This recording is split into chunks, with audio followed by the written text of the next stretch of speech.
Good afternoon. One just has to look at our country right now and see that it's not in the best of shape. And because of that, here at St. Mary's on September 24th, we'll be having a day of prayer and fasting. We will start out at 8:30 with the rosary. We'll then have 9 o'clock Mass.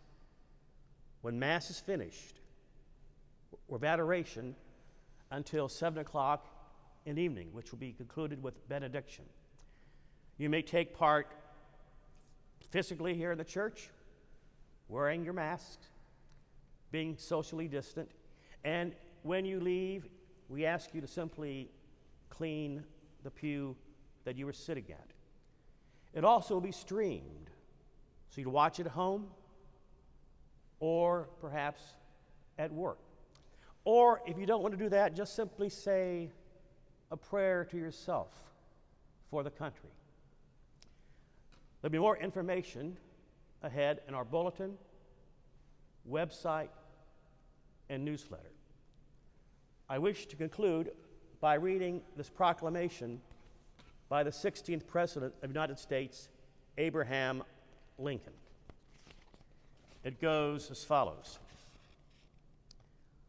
Whereas a joint committee of both houses of Congress has waited on the President of the United States and requested him to recommend a day of public humiliation, prayer, and fasting to be observed by the people of the United States with religious solemnities and the offering of fervent supplications to Almighty God for the safety and welfare of these states, His blessings on their arms, and speedy restoration of peace.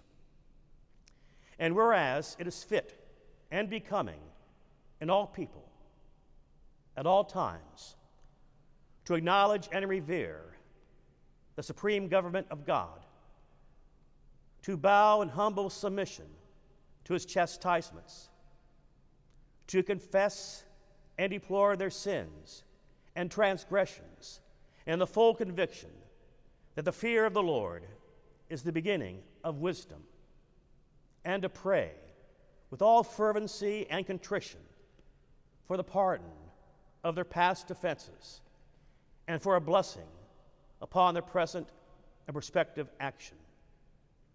And whereas, when our own beloved country, once by the blessing of God, united, prosperous, and happy, is now afflicted with faction and civil war, it is peculiarly fit for us to recognize the hand of God in this terrible visitation and in sorrowful remembrance of our own faults and crimes as a nation and as individuals, to humble ourselves before Him and to pray for His mercy, to pray that we may be spared further punishment, though mostly justly deserved, that our arms may be blessed and made effectual for the reestablishment of law, order, and peace throughout the wide extent of our country, and that the inestimable boon of civil and religious liberty earned under its guidance and blessing by the labors and sufferings of our fathers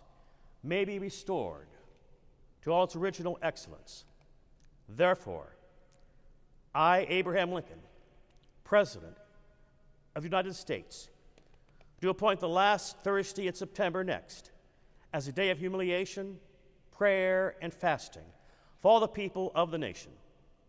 And I do earnestly recommend to all the people, and especially to all ministers and teachers of religion of all denominations, and to all heads of families, to observe and keep that day according to the several creeds and modes of worship, in all humility and with all religious solemnity, to the end that the united prayer of this nation may ascend to the throne of grace and bring down plentiful blessings upon our country.